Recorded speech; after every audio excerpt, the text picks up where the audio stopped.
I think, unfortunately, right now, the signs are that Russia is going to wait until after the Ukrainian elections before Russia thinks about whether the peacekeeping force would be a way for Russia to get out of the Donbas and allow Ukraine to restore sovereignty there. I was hopeful that perhaps after the Russian election in May, you might see the Russians begin to move towards this idea. It's been 4 months that we haven't seen that, so I suspect the Russians are waiting to see what happens next spring. And then hopefully they will decide that they're trying to get out. Because it seems to me that really the resolution to the conflict depends on a decision by Moscow whether or not to end that conflict. My next question is about Skripal case. What will the West do when they have such a lot of evidences from London that it was Russian man who poisoned Skripal and his daughter?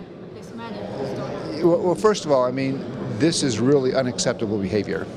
I mean, when you're going to other countries to, attack former intelligence officers, that's unacceptable. And I think the Western world has to make clear that there are certain rules, and if Russia violates those rules, there will be penalties. So I think that there should be sanctions on this. Can we expect something more than just sanctions? I'm not sure what, I don't think the West is going to go to war with Russia over this.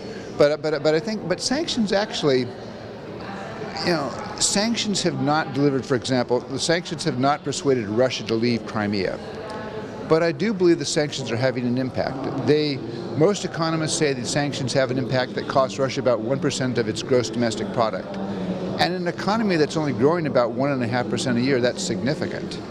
And I think sanctions and the threat of further sanctions may be restraining more bad Russian behavior. So I still think sanctions have a role to play. Now, at the same time also, if the Russians correct that misbehavior, the West also has to show that it's prepared to lift those sanctions. How will these leaks from the White House influence the politics? How they harm the administration? I mean, the op-ed, the book. What's the meaning of all of this? We've never seen a White House like this in so many different ways. I mean, we've never seen a president like this. I think it's a reflection on some of the people he chooses that you see so many leaks.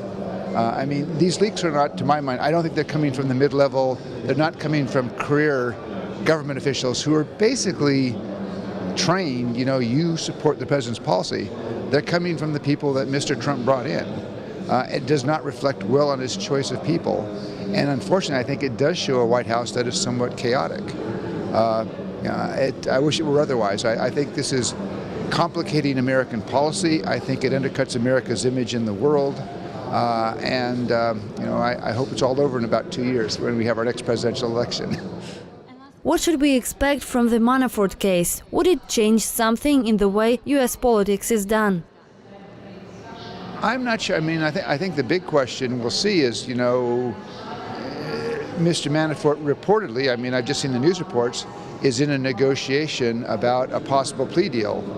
The question then becomes, you get a plea deal if you can provide information that may be helpful to other cases. Where does that lead? And at this point, I'm not smart enough to speculate on that.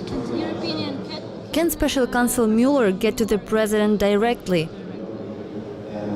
We don't know. It's been interesting.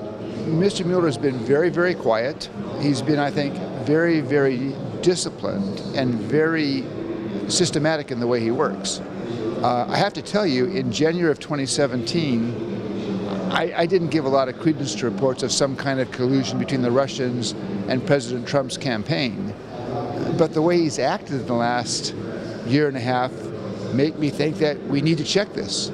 Certainly we know that there was, on the part of the president's son, a readiness to collude when he got the email from the Russian lawyer saying, I have some dirt on Hillary Clinton. His inclination wasn't to call the FBI or say no. He said, yeah, let's have a meeting. So I think there was a readiness to do it. And so I don't think we yet know.